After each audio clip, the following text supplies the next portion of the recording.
નર્મદા જિલ્લાના ગરડેશ્વર તાલુકાના ગોરા ગામ ખાતે ખૂબ મોટા પ્રમાણમાં હેક્ટરોની જમીન અહીંયા ગાડી ઘણા બધા ટ્રસ્ટના નામે અલગ અલગ એજન્સીઓના નામે અહીંયા ગાડી કરી દેવામાં આવેલી છે। અહીંયા ગાડી અમારી આજુબાજુમાં તમે જોઈ રહ્યા છો, અહીંયા અલગ અલગ જાતના પ્રોજેક્ટો બનાવેલા છે।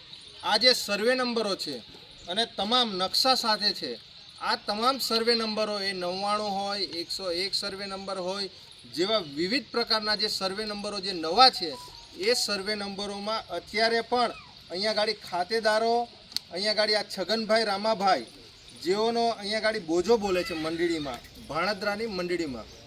તો એવી જે જમીનો છે એ તમામ જમીનો અહીંયા તમે અમારી આ જોઈ શકો છો। આ જીતા નાથાનો અહીંયા ગાડી આ મંડળીનો ભાણદરાની જે મંડળી છે એ મંડળીનો બોજો બોલે છે। અહીંયા ગાડી આપણે આ 99 નંબરનો જે સર્વે નંબર છે એમાં પણ 20,000 રૂપિયાનો બોજો છે।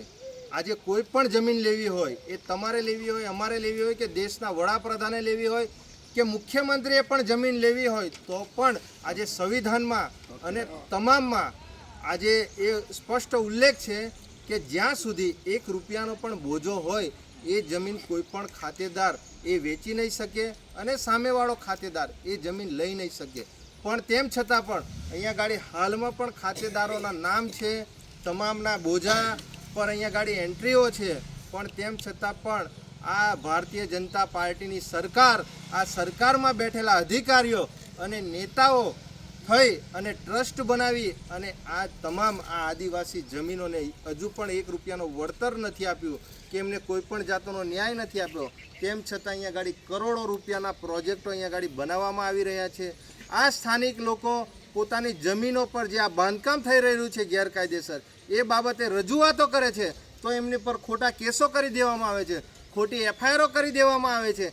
અહીંયા ગાડી અમારી પાસે તમામ કાગળિયા છે। અહીંયા ગાડી જે ઉચ્ચ કક્ષાના જે અધિકારીઓને અમારી જોડે મિટિંગ કરો એમ કહીએ છીએ તો નીચલા અધિકારીઓ આવે છે, અમારા ગામના આગેવાનશ્રીઓને આજુબાજુ ગામના લોકોને બોલાવે છે, પણ અમારી જોડે યોગ્ય બેઠક કરતા નથી, અમારું કહેલું સાંભળતા નથી। અને આ જમીનો જે બોજો બોલે છે એવી જમીનો પર અત્યારે ઘણા બધા ટ્રસ્ટો બનાવી અને આ જમીનો પોલીસને આગળ કરી અને નવા પ્રોજેક્ટો અહીંયા કરોડો રૂપિયાનું બજેટ ફાળવી રહ્યા છે।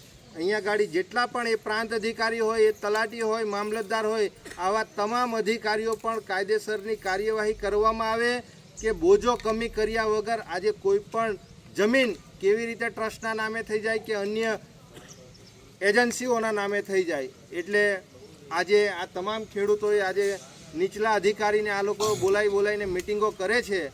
આવનારા દિવસોમાં કોઈ પણ અધિકારી હોય, એ એસઓયુ સત્તા મંડળનો અધિકારી હોય, કલેક્ટર સાહેબ હોય કે એમનાથી પણ ઉચ્ચ અધિકારીઓ હોય, જેણે પણ આ ખેડૂતો ખાતેદારો જોડે મિટિંગ કરવી હોય તો તમામ લોકોએ ગ્રામસભા ભરી અને એ ગામની વચ્ચે જે આવા ખેડૂતો જોડે જે અન્યાય થયો છે એમને યોગ્ય ન્યાય અપાવવા જે તે જિલ્લાના અધિકારીશ્રીઓ, એસઓયુ સત્તા મંડળ અને નિગમ દ્વારા એમને યોગ્ય ન્યાય આપવામાં આવે। ત્યારબાદ જ જે આ કામગીરી, જે કરોડો રૂપિયાના પ્રોજેક્ટો ચાલી રહ્યા છે એ કામગીરી કરવામાં આવે એવી તમામ ગ્રામજનોની અને તમામ આગેવાનશ્રીઓની અમારી લાગણી અને માગણી છે।